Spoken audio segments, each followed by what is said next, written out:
I climbed Mount Shasta many times, different routes, including the most popular but not limited to, such as Avalanche Gulch, West Face, Casaval Ridge, Hotlum Ridge, Hotlum Glacier.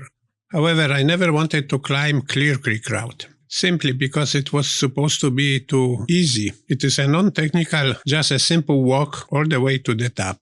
There is even a trail, not like a regular hiking trail, but so-called use trail, which practically one can follow it all the way to the top, which makes the navigation very easy. But one day I decided to climb it. But to make it more challenging, I decided to climb 2 mountains over one weekend. The first one would be Mount McLoughlin, and the second would be Mount Shasta via Clear Creek. They are about 70 miles apart from each other, which is very convenient.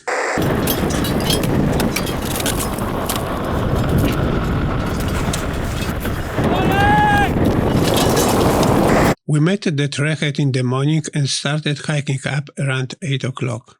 We had about 10 people in our group. I suspected that some of them may be very serious hikers, basically marathon runners. And I was right. They picked the fast pace right away, and I had a hard time to keep up with them. Our group got split very quickly. About halfway to the summit, we finally took a break. We are Mount McLoughlin, halfway. It took us 2 hours so far. There are only 8 people of us, one is somewhere behind. And this is the summit.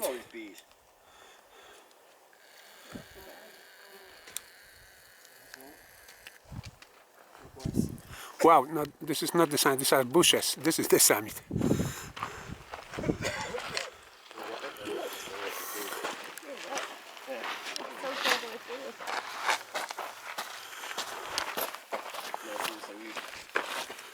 Done more than that. I don't know if it's that far away, but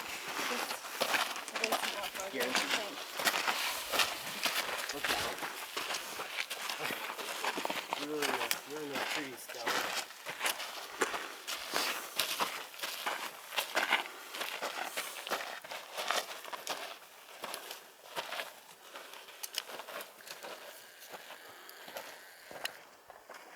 By the time I finished this video, they were already gone, and I still had to have my snack.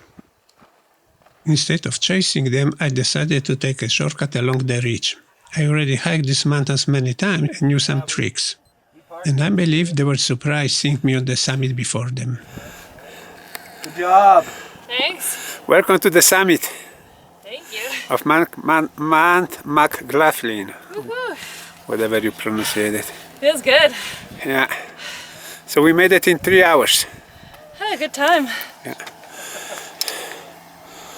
There are summiters. And everything. When I say even children make it, people get pissed off at me. So they marker. Oh, you mean talking about that one right that was right there? Yeah. Yeah, it used to be a lot bigger.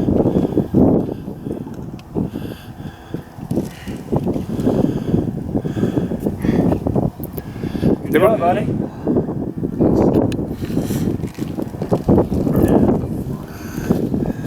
Way to go. Oh, man. Congrats.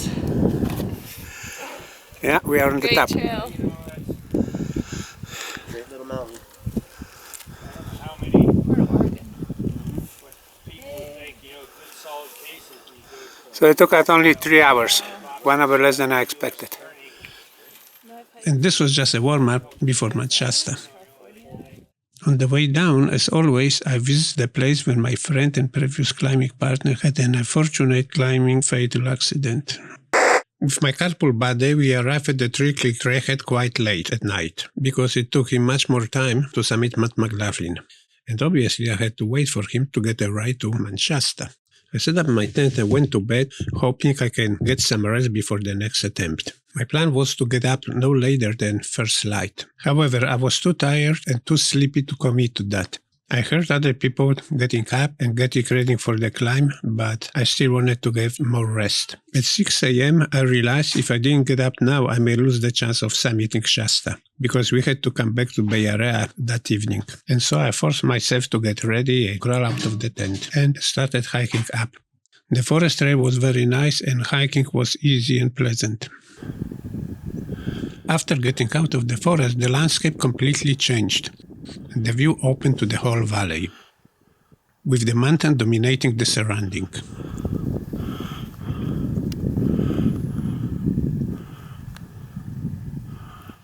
It's almost 8 o'clock.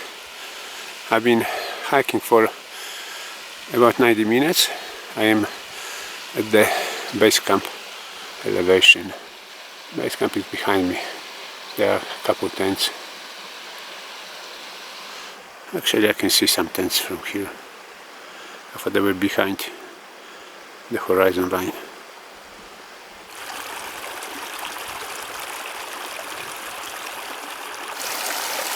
This meadow completely took me by a surprise. I got tempted to sit down and relax through the day, watching these beautiful yellow flowers and listen to the music of the creek. I promised myself to come back and do so some other time.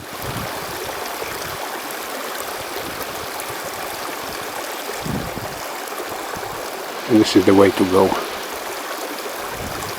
At a certain point, I saw people from my group hiking up this flattish area, and I was hoping I could catch up with them. It looked like it wasn't very far away. This is another camp. Quite nice spots. And there is a water source, which is snow. And that's the way to go. So I'm probably about halfway.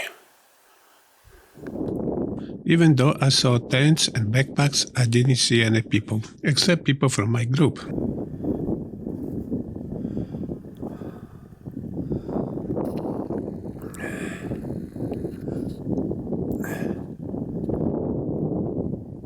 And yes, I catched up with them at Red Rock or Mushroom Rock, but they were already going down. Well, they left the trailhead about a couple hours before me, but most importantly, they were in better shape, so good for them.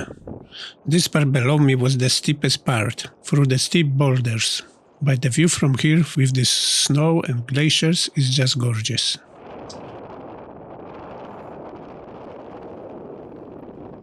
And this is the last section leading all the way to the summit. But there were 2 more people hiking up, which I catch up before the summit. So on the end, I didn't feel that bad. I'll go up there too. Can I leave your phone here? Actually, if you could give it to him and have him take a picture. Oh yeah, can you take a picture of both of us? Woohoo! Woo, we made it to the summit! Mount Shasta. Yes, sir!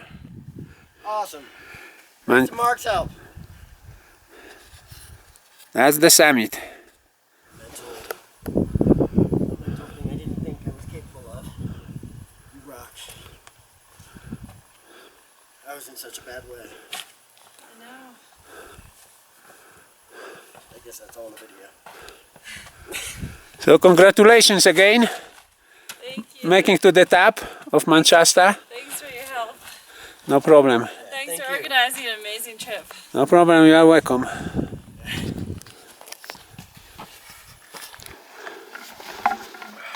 The book is missing. I don't know what happened. This someone tried to rip off. There was a bad picture left. We removed. So something bad is going on the top of Shasta. And this is me at top of Mount Shasta, with the Whitney Glacier in the background. Whitney Glacier is my favorite glacier on Mount Shasta. It's about 2 miles long and it's the largest glacier in California. And this is the only snow field we had to cross.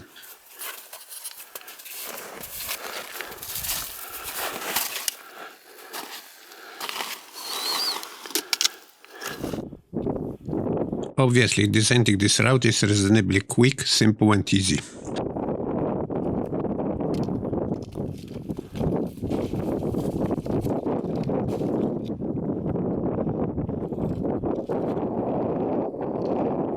But one still has to be very careful not to trip.